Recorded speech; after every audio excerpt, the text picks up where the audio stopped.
Hello, everybody. Welcome to this exciting time with Coach Toph himself. If you don't know Coach Toph, I don't know where you've been. Okay, so we're gonna have to spend some time with him and see how we can tap into his mindset and draw out some strategies and principles that he has used to build himself to who he is today, and the same principles he's using to take himself to the next level tomorrow. So if you're joining us, you're welcome, and I hope you have a great time learning in this session on MTD's Millionaire Drama Series with Coach Toph. I'll quickly introduce him and just read a bit about his bio before I begin to ask him some questions. His actual full name, in case you don't know, is Jesu Fumi Ajayi, and he's popularly known as Coach Toph, okay? At Coach Toph on Instagram and all the other social media platforms. He is the Associate Director of Information Management and Security at a non-profit military research organization. Sounds complicated. With a diverse Don't worry, I'll background explain. that spans technology, music, and non-profit leadership. He's born and raised in Lagos, Nigeria. He grew up as a pastor's kid and began his career as a church musician. Interesting. This early experience inspired him to establish Haven Network. You know about this. It's a musician initiative, an NGO that is dedicated to nurturing the emotional, mental, and financial wellness of musicians across Africa. It's amazing. I've been watching what you've been doing over the time since I got active in the community, and it's been amazing seeing how you've been impacting so many musicians and encouraging them. And we'll look forward to hearing more about that today. All Absolutely. right. So the first question I'll ask you to just set the ball rolling is your journey began as a church musician, like I just read, in Lagos, Nigeria, which led to the creation of Haven Network, um, the Musician Initiative, an NGO for musicians and their well-being. So, can you tell us about what inspired you to start this initiative and what you saw as the biggest challenges facing musicians in Africa? Yeah. Thank you. Thank you for having me. It's my pleasure to be here.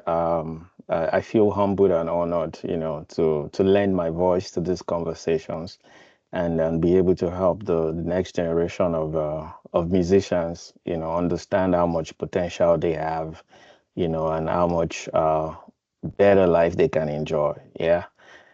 For that question, I believe what really inspired me to start even their work is looking at my own journey as a pastor's kid growing up, in Nigeria. My dad worked, at I don't want to mention any names. For some people who know me, they know, the ministry where my dad served. So my dad served in that ministry for well over 3 decades.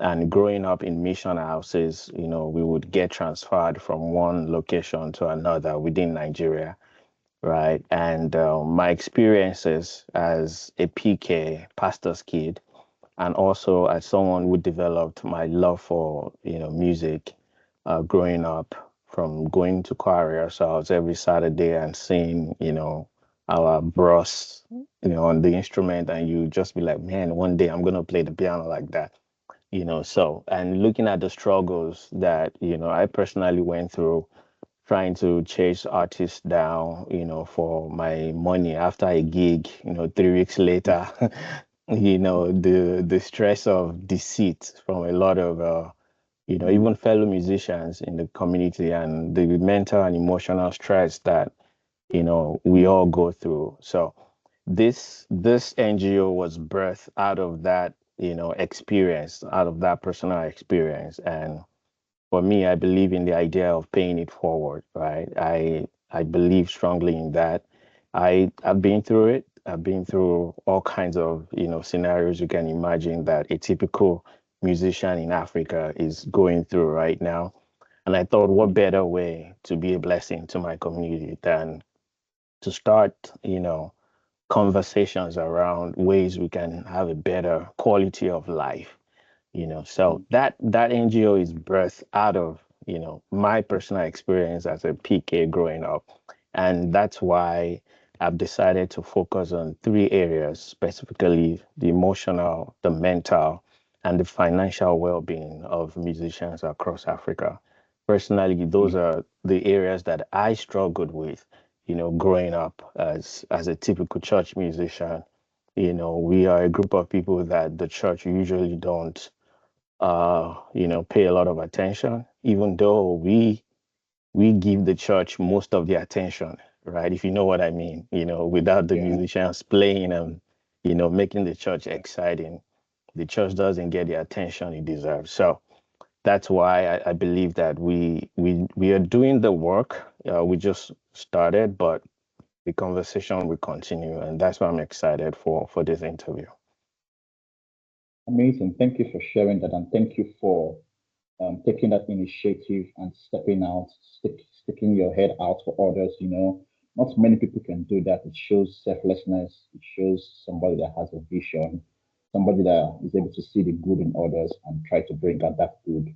Somebody able to see the greatness. Let me change the word from good to Mm. greatness. Being able to see the greatness in others and take steps to bring that that resource, that potential out. It takes a visionary. So I appreciate you for that and celebrate you. Um, the next question I'm going to ask you is: you moved to the US in 2016 and you pivoted into tech in 2018. That's a significant shift. Okay, so what initially drew you into tech? What initially drew you to tech? Could you share some strategies and steps that you've used to build credibility in IT and give you your background in music? Yeah, this is a great question, honestly. When I moved to the US, right, I'll share a little bit of story, yeah, attached to this because it was a journey, right? That transition took a time. It took a while. Like you said, I moved into the US in 2016 and I did not make the shift until 2 years later, right? And that's because my transition or my move to the United States was, was actually informed through the fact that I'm coming to the US to do music. Yeah. And Hmm. I remembered I lived in Ghana for over 4 years. So I had moved to Ghana in 2012 to go study music at a university in Ghana, where I completed my diploma in music education. And I was planning to continue my education and get my degree in music. Then I got an opportunity to come to the US. Actually, it was through some friends connected to another pastor that needed a music director here in the US, right? So that was why I moved to the US, right? So yeah, so and we all know how it is. You need a reason to get a visa, right? Luckily for me, I had done a couple of courses on Coursera. Back then, Coursera.org was free. Yeah. Okay, So you could take courses with any university across the world and just pay $50 to get a certificate. So luckily for me, I had taken two courses on online with Berklee College of Music. I did the musicianship and I did music business, certificate program online. Yeah. So when I needed to travel, I thought about, okay, this might be a good opportunity to travel. So I applied for a summer program with Berklee College of Music to study music business. Yeah, that was how I got my visa to come into the US. Yeah, so I took that opportunity. I got my visa. I came in. Then one thing led to the other. Eventually, moved to where I was needed to serve as a music director. But while I was doing that, I saw uh, the the IT industry, especially some of the guys that I know around me then that were, in tech. I saw their lifestyle, and yeah. I said to myself, it's if these guys could do this, I can do the same. Yeah. And luckily for me, I was so fortunate. I was blessed with the right people around me. I had an Mm, uncle around me that time, Uncle Benga. I'm going to mention his name because he deserves this praise. Yeah. So he did give me the advice then that why not look into tech, while you're waiting to settle down and get all your papers and everything sorted. Look into tech, start studying, So he gave me that advice and I'm glad that I ran with it. So I yeah. went online, and this is another piece to it, guys. As a musician, your brain is pretty much fully developed, right? we have the capacity to understand complicated concepts easily as a musician, right? So I went online, I started Googling everything. Where do I need to start my tech journey? And I saw some search that I started with, right? And I was able to study those cert. When after I passed my first certification, I knew that I could do this. I knew Mm, that, okay, this is something I could do, right? And the rest is history. Like they say, the rest is mm. history, up to now. And after I made that shift, yeah, after I got the advice and I made the shift, the first cert that I took then, it's called CompTIA IT Fundamentals. That was the first certification that I took at the time. And I believe that if you're trying to build credibility in the tech industry, especially if you're making a transition from one industry into the tech industry, you need to do it through basic IT certifications that can explain the basic concepts to you, you know. And even better, you need to find a mentor who is already working in the tech industry, especially in the space you want to go into, right? That mentor is going to hold your hands and save you a lot of time. For me, I had a mentor, like I said, Uncle Benga, who was there for me to guide me that do the cert first, do that cert. After the cert, I'll show you this, I'll show you that. So I got a lot of hands-on through, Uncle Benga at the time, which was very helpful to my journey. So I would say to build that credibility, look into the easiest certs that you can get into just to understand the basic concepts and find a mentor that can help you build along the way. Amazing, amazing. I don't know why, um, coincidentally, or maybe it's not coincidence, it's just the way high performance approach life. Mm. Everybody I've spoken to on the Millionaire Drama series talked about mentorship, Hmm. talked about finding a mentor. So I think it's just a word that keeps coming up, and every time we do this, and it's just a universal way to really go far in life. It will save you Hmm. time, save you energy, save you money in some cases if you find the right mentor to just show you the path. So that's a good point and a good strategy if you're going to switch to tech. And you've been a big advocate for people, for musicians or anybody interested to consider tech Hmm. as a viable career path. That's been amazing. Thank you for sharing that. And yeah, so I'm going to ask you the next question. Talking about growing financial capacity, yeah, for anybody. So many musicians, like you said, struggle with financial stability. Many of them, we know these things. Let's know. It's like we've overflogged it, but we know these things. Yep. When I was speaking to Itinujo on in the first episode, it was the same thing you said. He said he was drumming initially in church, and he looked at his mentor, the drummer that was mentoring him, and he didn't like that lifestyle. He didn't want to be like that person. So that's what made him to think very well about his life. So he began to develop other skills like sound engineering, producer, and other kind of stuff. So yeah, so many musicians struggle financially to have financial stability, especially when trying to balance the passion of with their earning potential. So how did you navigate this, especially during your transition into tech? Yeah, so this is a good question, trust me, and that's because, I'm a believer of keeping what you got until what you're looking for is ready. Yeah. If music is the only skill you currently have, keep it and make sure it's still earning you income before you leave it for another skill. As a matter of fact, yeah, I still play music. I still play for a church, right? Yeah. It's still another source of income for me, even though I no longer do music full time. Yeah, I only go to church on Sundays. I still play for a church on Sundays, and it still pays me. Yeah, that's the beautiful thing about being a musician. Yeah, and trying to learn another skill. So, what I would advise, any musician who is currently struggling financially and they want to balance that passion with, ability to earn more money, what I would advise you to do is keep the music skill that you already have. As a matter of fact, you cannot lose it because you have it. Yeah. If Yeah. if you wake up 2 a.m. in the morning and they give you a piece of music to score to listen to, you can listen to it. You can score it, by ear and play it.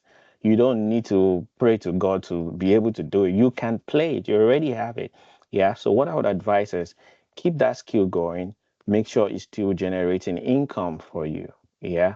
While you're trying to chase another skill that can also generate income for you on the side. Yeah.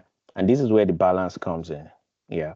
So when you begin to see that the new skill you're learning or the new business that you want to get into is picking up, and it's the earning that is coming from that new business or that new skill is now able to pay all your bills and even have some money to save, then that is a clue that you need to reduce your hours playing gigs and chasing artists and chasing, church events, and you need to focus more on, you know, to into the new thing that is giving you more money. Yeah, because Yeah. whatever you give your time and attention will grow. It's just a matter Mhm. of time. It will grow. Now you have grown to a point in music. Now it's time for you to grow in your business. Now it's time for you to grow in that new skill. Now it's the time for you to invest more time to pick it up, because when you're learning a new concept, just like a baby, the first stage is the stage of confusion. You don't know what it is. You don't know how everything connects. But after a while, if you stick to it, you begin to gain traction and understand, oh, okay, so this is what this means. This is what that means, right? And this is why we can never underestimate the power of a mentor, right? If you have a mentor who have been through it, who understands the struggle, they can Yeah. shorten your learning curve. You don't have to spend 5 years trying to get into tech anymore. Why? Because someone else has done it. They can tell you this is the way to get in quickly.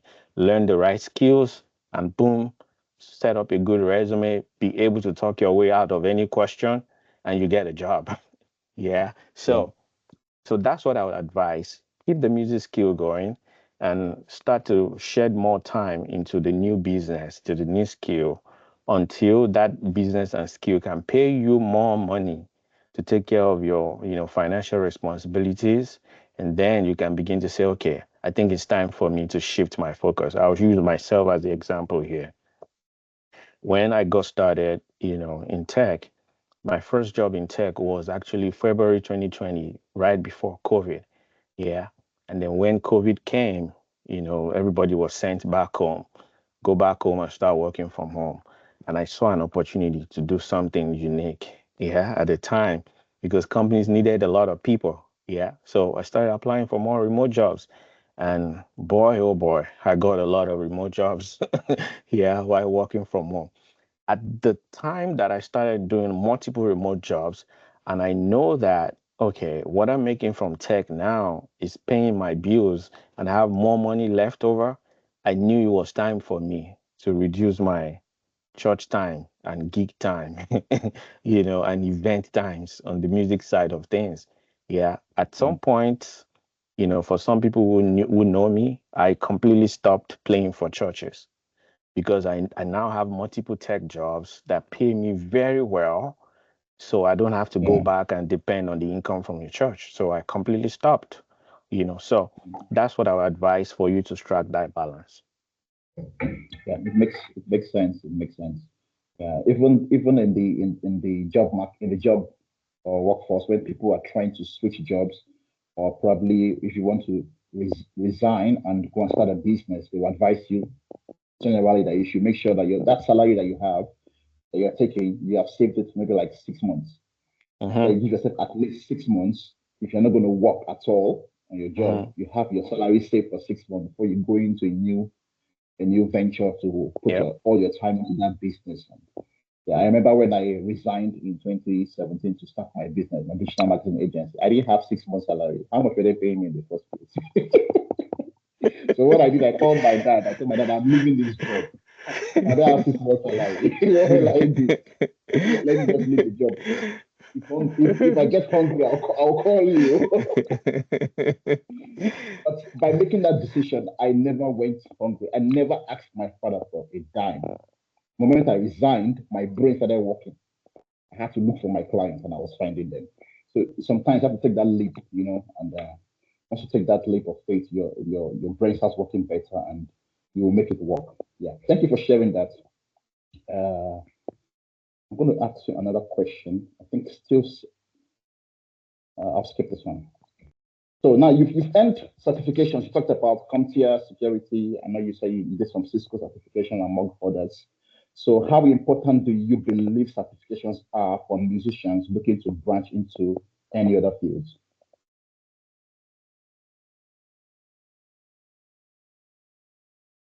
I've lost the audio. Sorry. Can you hear me? Yeah, I can hear you Yeah. now. So when I started in 2018, right, certifications then were a big deal. Yeah. You needed Mm, to have some certifications on your resume to even get through HR, to get into the door before anybody can speak to you. Yeah. At the time, they assume, which is true to an extent, that if you have a CCNA, you're coming on board with a level of knowledge already that someone who does not have a CCNA, which is Cisco Certified Network Associate Certification, yeah, automatically the hiring manager assumes that you're coming on board with a level of knowledge, right? Okay. yeah, But nowadays, certifications are no longer it. I have to be sincere with you. What truly gets you, the job is the skills that you have. Yeah, and your ability to convince your interviewer that you really know what you're talking about. It's just like when people say, oh, go to the college and study computer science and you get a job, because you go to the college and study computer science, it's all just a bunch of theories. There are no practicals. Yeah. And if I'm the yeah, employer, I would employ someone with even a year of experience and they can prove it to me on an interview than hiring, a college graduate of 4 years of theories. Yeah. So certification back then were a big deal, but right now it's no longer a big deal. But I'll still advise, if you're trying to make a jump or a shift into tech, even if you end up not paying for the exam and sitting for the exam to earn the certification, study the content of the certification, right? Study the exam objectives, understand what the certification entails. Yeah. And here is another shocker, right? Between 2020 and now, I believe I've changed jobs, multiple times. I've done a couple of jobs in the tech world, and no employer ever asked me to present any of my certifications. Yeah. As we yeah, speak, I've passed over 20 IT certifications, and no employer has ever asked for one to verify you know. But what they verify, it's here. This is what they want to verify. During interview, they want to hear you talk about the technology. They want to see how excited you are about the technology, and they want to test your level of knowledge of the technology. Yeah. So some people even put the certifications on their resume, even though they don't have it. They put it there that, oh, they're studying for it just to get through the HR loop, because some of those job requirements, we want to filter your resume with, AI systems that are looking for those certifications. It's fine to include them, but you need to know what the certification is all about. So if you say you have a CCNA, you better understand what the switch is, what a router is, understand what a VLAN is, understand all of these technical jargons, so that when you get on an interview, you can speak the same language that the interviewer is expecting someone with a CCNA certification, to speak. Yeah. So I would advise, even if you do not have the money to pay for the certification, study the exam objectives, understand what the certification is requiring. Anybody who wants to navigate or pivot into that area of tech should know, right? So I would advise you do that if you don't want to pay for the certification. But if you have some money and you want to pay for the certification, I'd advise you to go for it. Why? Because certifications kind of play a role in the background when it comes to your confidence level. Yeah, if you've been able to study for an exam and you passed it, you become more confident, you know, to talk to people about what you have done. right? And the interviewer can read it. They can tell that, okay, this person is not just saying jargons, they are saying the right stuff. If we get into networking, for instance, and we start to talk about networking, you can tell that, okay, this guy understands what he's saying. Yeah, because he knows the technology. Yeah. So the focus should be learning the technology, understanding how the technology works and how to use it to solve business problems. So certifications, certifications maybe, but if you have the money, go for Makes sense. Makes sense. Makes sense. it. I remember when we first spoke on the phone, I told you I have Cisco certifications. Mm-hmm. I have CCNA, CCNP, routing, switching, security, VPN. I did all that stuff. Like I sat down, just reading for certifications and passing the exams. That's what I was just doing for a period of like 1 year. Wow. But I could not get any job with that because it was all theory. And what they were looking for was experience. So you have a valid point. And people keep asking, how do I get experience if I don't get a chance to get it? Any advice for somebody? Okay, I've read, I have knowledge. How do I start getting experience? Yeah, so I'll piggyback to the advice we gave earlier about making sure you have a mentor to begin with.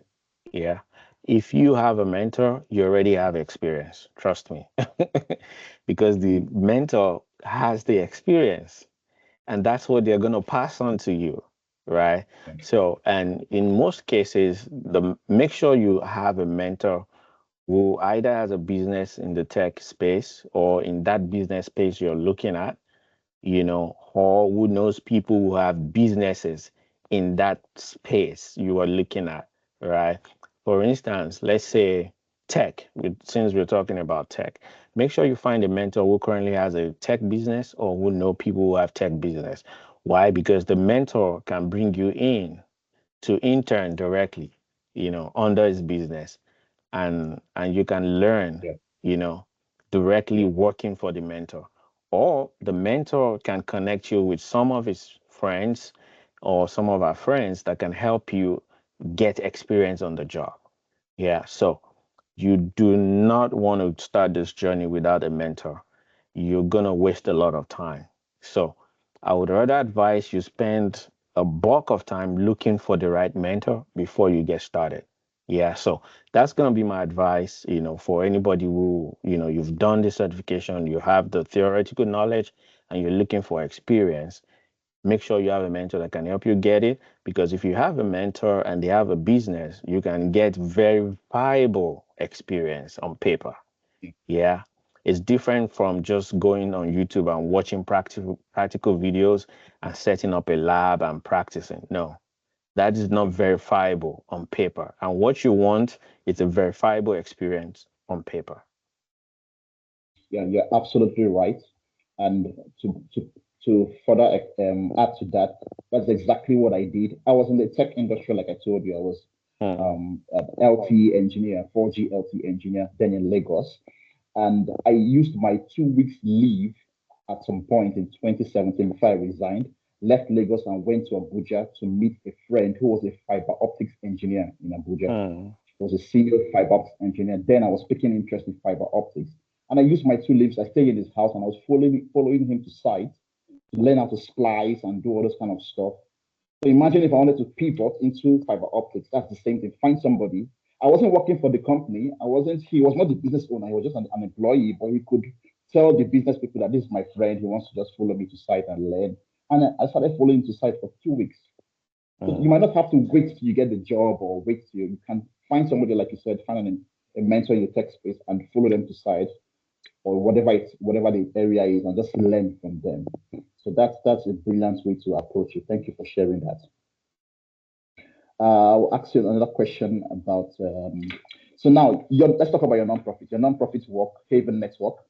It focuses on musicians' emotional, mental, and financial wellness. So, why do you believe this is essential? And how do you manage the balance between your tech career and your work with musicians? Yeah, this is a really good question. I speak with a lot of my colleagues, both here in the US and back in Nigeria. And when we have conversations about some of the issues that we are going through within the community, right? One thing that always come out striking, to me is, the overall wellness of a typical church musician in Nigeria, and across Africa, to be honest, right? And when we look at some of the, issues that we see, popping up physically, right? Even as a human being, it's usually the culmination of your mental and emotional wellness. You know, how you can tell that someone is a valuable member of the society, who is doing all the right things and living their life according to what the laws of the land says, can be directly linked to their mental and emotional well-being. Yeah. If someone is not mentally stable, you do not expect them to follow the law, Yeah. because they are not mentally stable. If someone is not emotionally stable, you can assume that that person is irrational most of the time. They make decisions that are not rational, that has no, link to the general belief system of being a good human being, right? So, and that's why I believe this work is important, to focus on the mental and the emotional well-being, which will in turn, help us solve the financial issues that we have within the community, right? When I have a musician who is mentally sound, that understands that they need to learn some skills to become a better version of themselves.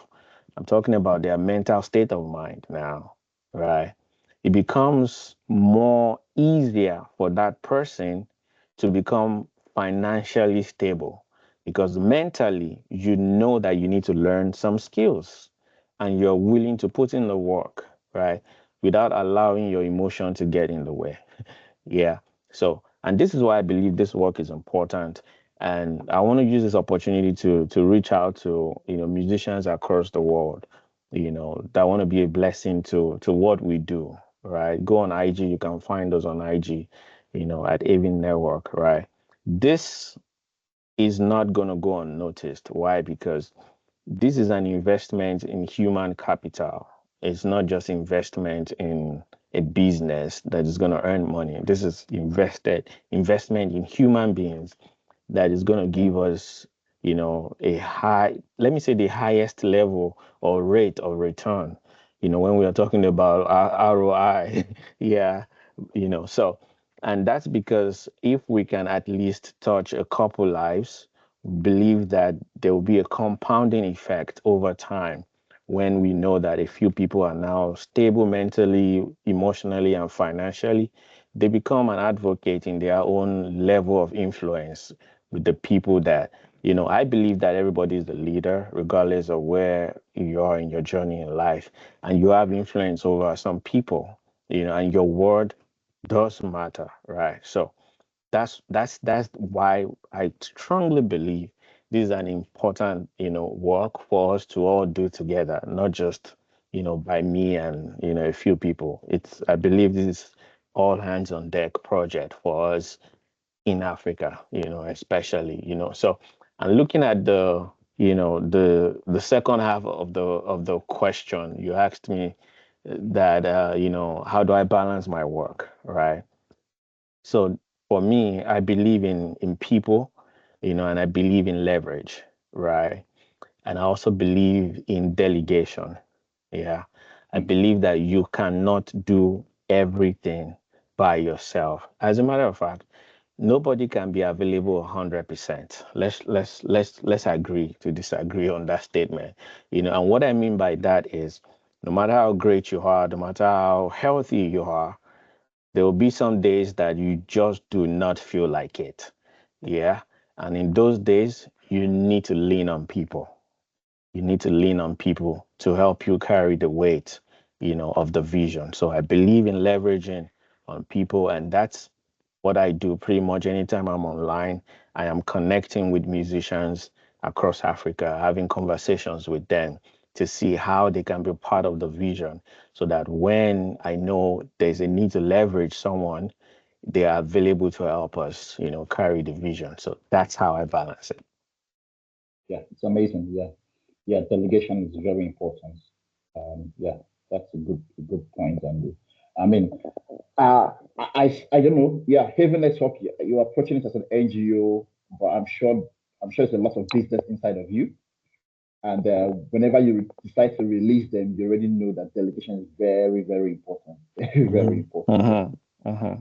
I do that. I do that a lot. I try to do that a lot. I try to remove myself from the business so I can focus on on finding the next client and the next Hmm. customer, while my team does all the other kind of groundwork. And it's a good approach to getting more done and creating more value, delivering more value. All right, thank you for Absolutely. sharing that. I'm going to talk about let's talk about money some more. So talking about or thinking about financial stability and independence, what would you say are the top strategies that's helping you create wealth over time, both within and beyond the music world? Yeah.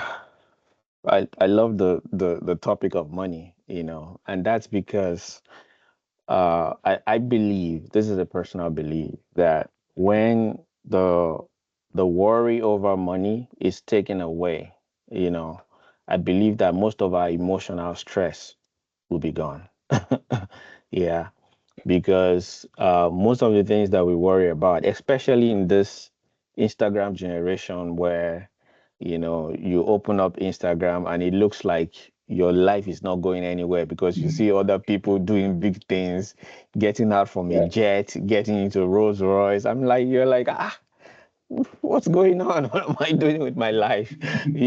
So if you're not careful, you can get depressed easily. Yeah. So I believe that, focusing on your financial independence as a musician can never be overstated you know.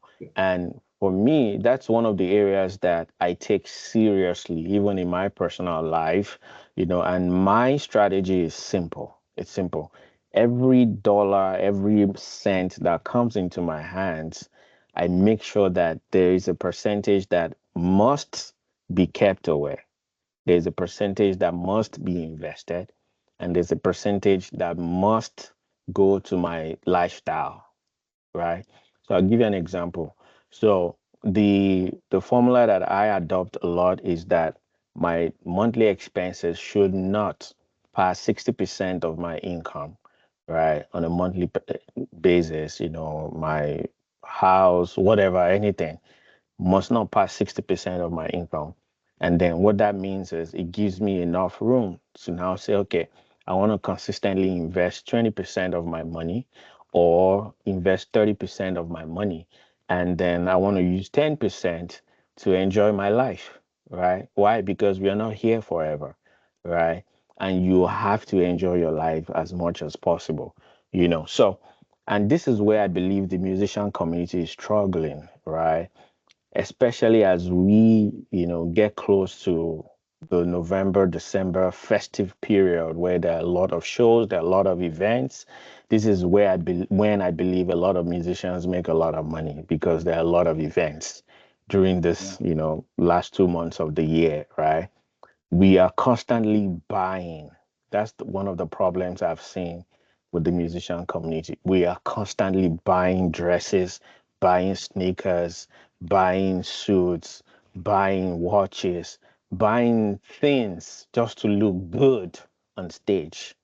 Yeah, that's one of the issues that, personally I had to deal with myself because we all go through it because we are on stage every time the light is on us, the camera is on us. You want to look good, you want to wear the latest Nike shoes, you know. So one of the strategies that I make sure that I use consistently is to lower my buying urge to buy things. Yeah. I'll give you a very good example that is actually relevant to me right now. For the past 2 weeks, I've been looking at, buying a Tesla. Yeah. And I was still talking to a friend of mine this morning about a beautiful Tesla that I saw online that I wanted to order this morning. Yeah. But while I was having that conversation, I had to draw myself back. Like, why do you need a Tesla? You already have a car.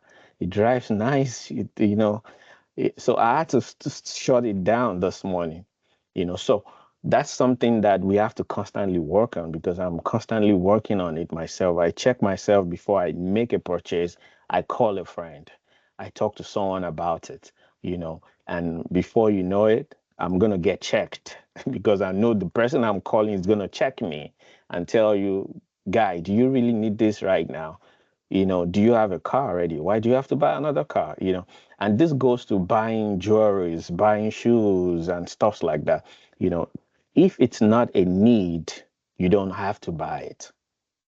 If it's not a need, you don't have to buy. If you're a drummer, I know you need drumsticks. I know you need cymbals. I know you need a snare drum. Those are needs that you need to make your job easy and to make more money on the front end, right? So on the back end, when money comes in, you can decide, okay, this December, you know, every money I make this December will go into refreshing my kit for the new year. That's a good goal. That's a good goal because that's an investment in yourself. That's an investment that can pay off, down the line. So for me, I make sure that I strategically make sure I don't spend more than 60% of my monthly income, to go over my basic, recurring bills. Yeah. And I make sure I consistently invest. And here's the thing. Right now, one of the ways that I save money in Nigeria is this is not sponsored, right? I use an app called PiggyVest. Yeah. PiggyVest will pay you up to 14% per annum just having your money sit in the account, right? So I consistently do that because I've looked into different ways to save money in Nigeria. In fact, at some point I was buying stocks, in Nigeria, but I saw that the amount I pay for every trade is just ridiculous. To buy, I pay too much. To sell, I pay too much. So I stopped. I said, you know what? Where can I put my money that I can get enough interest that will be an edge against inflation, And then I researched, I found PiggyVest, right? So that's one place where I save consistently as much as I can because I want to make sure that I have money to run any project that I need to run locally in Nigeria, So for me, that's my strategy. Make sure you live below your means. If you make 100,000 naira monthly, do not spend 120,000 naira. You're never going to get ahead that way. Instead, spend 70,000 naira, save 10,000 naira, use the remaining 20,000 naira to enjoy your life. So you do not feel guilty that you're spending so much money and you're not saving anything. One thing you must realize is every dollar or every naira, every money that comes into your hands must have a percentage that goes towards your need, your investment, and your savings. That's how I do it. Thank you very much for that, and that's absolutely correct. Um, Meet your needs, live below your needs, and for me, the highlight is investment. Like you need to really, really put aside money into your wealth creation account and begin to think of where you're going to that savings, what you're going to use it to do to Mm-hmm. make it more money. So because the fundamental purpose of money, as the as you, if you heard this before, is to make more money, is to grow Yep. it fundamental purpose of growing, of money, grow more money. So yeah, live below your means and always have an investment mentality. So yeah, these are principles that many people are applying, and I'm glad that you're applying that as well to grow your wealth, to grow your wealth. That's very, very important. So we'll begin to wrap it up right now. Just asking you one more question, and we'll wrap it up there. So for to inspire everybody that's listening right now, or anybody that gets to watch this today, tomorrow, next week, 2 months time, 3 years time, whoever's going to watch this, what for the musicians who aspire to broaden their career beyond just performance, um, what's the first step you suggest they take to get? Okay, let's skip that. I think we've talked about it already. So, if you could give one piece of advice as a pattern advice to any musician about building a sustainable, fulfilling career, what would it be? Oh, fantastic. This is what I would advise you to do, right? And this is in 5 steps. Yeah. The first thing I would advise you to do is change your environment. Change your environment. Expose yourself. Yeah. Wherever you want to be in the next 5 years, begin to expose yourself to that environment. If you want to become a tech guru in the next 5 years, start hanging with tech gurus. Change your environment. What that means is you're not going to be spending majority of your time with fellow drummers and fellow keyboard players. No, you'll be spending majority of your time with tech gurus because that's where you see yourself in the next 5 years. So that's the first step. Expose yourself to the right environment, to the right people, to the right ideas. Yeah, that's the first thing I would tell you to do. Begin to go for those events. If you see an event online where it's just a tech workshop, people are just talking about tech, register for it. Go there, sit in there, be in the room. Be in the room. Be in the room where people are talking about where you see yourself in the next 5 years. Be in the room where people are sharing ideas. Be in the room where people are doing what you see yourself doing in the next 5 years. Exposure. That's the first thing I would advise anybody right now who's thinking about, changing their life, who's planning to pivot into something else that can help you make more money as a musician. Expose yourself. Even within the musician community, if you appreciate a particular musician in your country who is doing well and you want to be like that person in the next 5 years, expose yourself to that person. Follow them wherever they are performing. Be in the room. Be in the room wherever they are talking. Be in the room. Begin to expose yourself to that idea, to that lifestyle. Begin to see it. That's the first thing I would do. And, I believe that after, exposing yourself to the room, to all the new lifestyles that you see yourself to become, the next thing I would advise you to do is begin to dream. And dream, really, it's not instant actualization of what you see, it's the future actualization of what you see. And that's why you need to see it before you can dream. Yeah. If you see someone who is performing well in the music industry and you hang around them a lot, you're hearing the ideas, you're seeing how they live. Now you can begin to imagine and dream, see yourself being that person. Yeah. So dream and make your dream as big as possible. If it's not bigger than you, it's not a dream. It's not even big enough. Yeah. Dream. And the third step that I would advise you do is strategize. Strategize.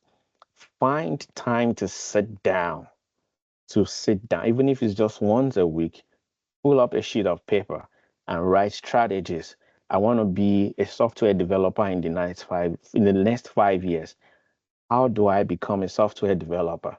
Start to strategize. What is the first step that I need to take?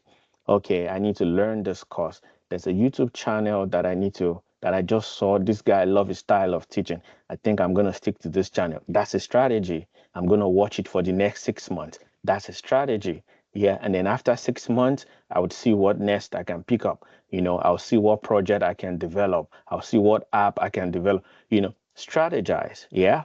And then after strategy, it's time to get to work. After writing it down and just having an action plan, this is what I would do. I'll do this, I'll do that. Now, get to work. That's the fourth stage. Get to work. Start working on what you said you will do. Don't sit around and wait for God to do the work. Start doing the work yourself. And finally, what I would advise you do is self-assess yourself. Create an accountability system around you. You can say every quarter. I do that quarterly. I self-assess myself. I look at my finances every 3 months. I look at my spiritual journey. I look at my family. I look at my life every quarter.